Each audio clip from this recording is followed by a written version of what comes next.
Hi, this is Matt from tracymatt.co.uk, and here I have the new Toshiba Portégé G710. First Toshiba device that we've seen for quite some time, so let's do a quick unbox and take a look at the device itself. On top we have getting started disc, have a user guide, just quickly look at. As you see, it's fairly thick, no colour photographs unfortunately. Device sitting right on top in a plastic bag here.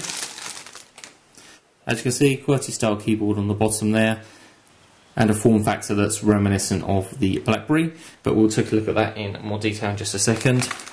We have a battery here, which is 1050 milliamp hours. So have a headset with an inline microphone with a push button, and on the other end we have a mini USB style connector, although it's worth pointing out that this isn't the same sort of mini USB connector or extended mini USB connector that you find on HTC devices. This is a whole different connector there. And obviously you've got the headphones on the other end, which kind of feel a little bit cheap and plasticky, but I'll comment on that later when we actually get to use them.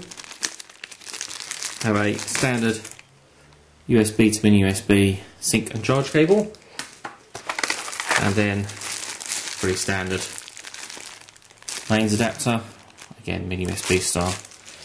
Nothing else in the box, nothing underneath there, so let's take a look at the device itself. Let's just peel off the screen protector there. Okay, we've got a 2.5-inch display on the front, which is QVGA, so 240/320, underneath which you've got the home and back buttons, soft keys and the send and end phone keys. As I say, full QWERTY keyboard with an inlaid numeric keypad for obviously when you're dialing phone numbers. Right in the centre here we have a trackball which just scrolls around on the display, and it actually works as a press button. Left hand side we have the power button and a camera button. Nothing at all to be found on the bottom of the device. Right hand side we have up and down volume control rocker, which is a push button, and then a rubber cover here which is slightly difficult to open, and a rubber cover there on the side where we have an external GPS antenna and the mini USB connector for sync, charge and audio. Bit of a giveaway there, so obviously this device has built-in GPS and it is a Surfstar 3 chipset GPS. On the back we have a 2 megapixel camera and a built-in flash or LED illuminator, and if we open the back cover, battery obviously goes just in this compartment here. The SIM card slides up underneath there, and just on top of that is where the micro SD card goes.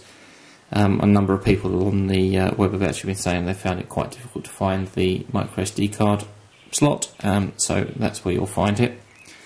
So we just pop the battery in and put the cover back on. Let's just power device on. While I'm just waiting for that to start, let me talk about the rest of the specification. Obviously, as I said, it's a QVGA display, 2.5-inch. Quad band, so you'll be able to use it roaming in a variety of countries. Unfortunately though, there is only GPRS and Edge, no 3G or ATS DPA, which is possibly a bit of a drawback also when you consider there is unfortunately no Wi-Fi on this device. I suppose that's offset somewhat by the built-in GPS. It's Bluetooth 1.2, has 128 meg of ROM and 64 meg of RAM. The CPU is a 260 MHz Texas Instruments OMAP processor.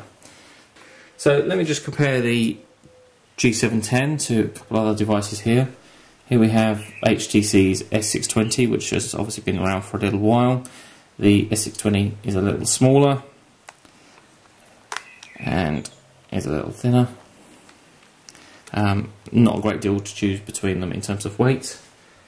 And G710 in comparison to the Titan 2, as you can see, it's a little longer. It is somewhat wider and obviously a lot thinner than the Titan 2. It is a lot lighter than the Titan 2. So I'll be reviewing the Toshiba Portégé G710 over the next couple of weeks, and the review will be online soon, along with some screenshots and some information about the installed software. So join us again soon on tracymatt.co.uk.